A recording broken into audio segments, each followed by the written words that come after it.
Okay guys, Camera Tutor here. Today we're going to be talking about white balance. Basically what white balance is how your camera determines what white should look like. Back in the old days of cameras, or of the film days I should say, instead of the digital age, your camera, or each film emulsion that you bought, was actually set to a specific color temperature. So you could go ahead and buy a specific film that was set for daylight, so your pictures would be correctly set outside. They would look right. And you can also buy tungsten white balance film. We'll kind of get into what each daylight and tungsten is. But basically, instead of having to change out your film, in the digital age, we have white balance. So what we can do is we can go ahead and tell the little computer in the camera to add a little bit more color or subtract a little bit more color so that white looks white. Each light source actually has a specific color temperature to it. Those are measured in degrees Kelvin. So in the low end of the spectrum of Kelvin temperature, right around the 1,000-degree mark, those colors are going to be more warm. They're going to have red and orangish tones to them. As you get higher in the Kelvin scale, you're in the 8 to 10,000 degree range. Your color temperature, or the look of that light, is going to be very blue.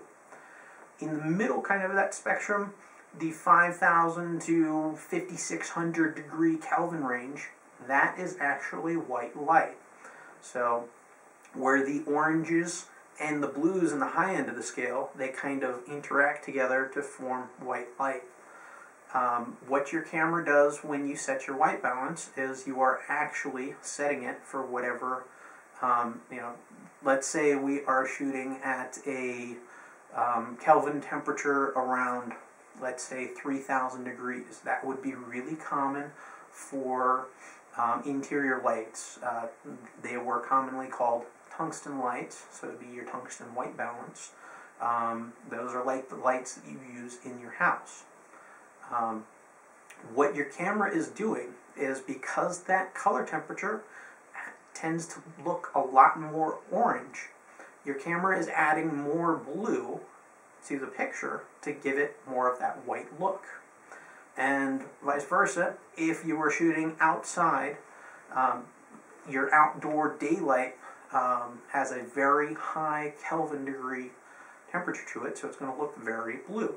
So what your camera is going to do is it's going to go ahead and, in that high spectrum, it's going to go ahead and add more orange to bring everything down to be more into that white spectrum. Common Kelvin temperatures of everyday objects or everyday light sources in the low spectrum, in about 1800 degrees Kelvin, is going to be candles. Those are going to be on the lower end of your spectrum. Those are going to burn at a very almost reddish to orangish color to them.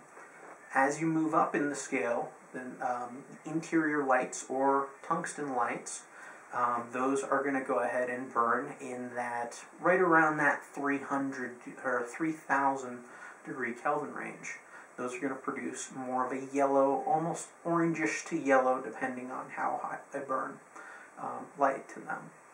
On the high end of the spectrum, outdoor bright daylight is going to be at the very high end of the spectrum. It can vary from anywhere from 6,000 degrees to 10,000 degrees, depending if you have bright sunlight. If there's cloud cover outside, it's actually a little bit hotter in the or higher in the Kelvin degree range.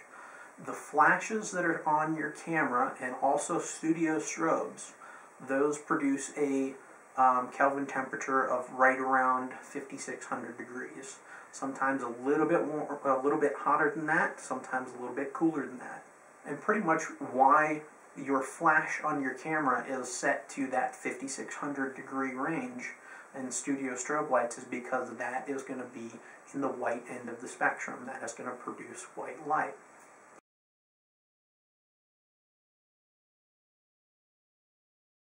So here's a helpful hint when you're trying to figure out which white balance to use. Take your SLR, put it in a live view mode, and then change your white balance. And what that's going to do is give you an instant preview of what that white balance setting will look like in the lights that you're shooting. Once you like what you have, keep it in that same white balance and shoot away. So there's a very, very helpful hint, especially for people that are just starting in finding what their white balance is.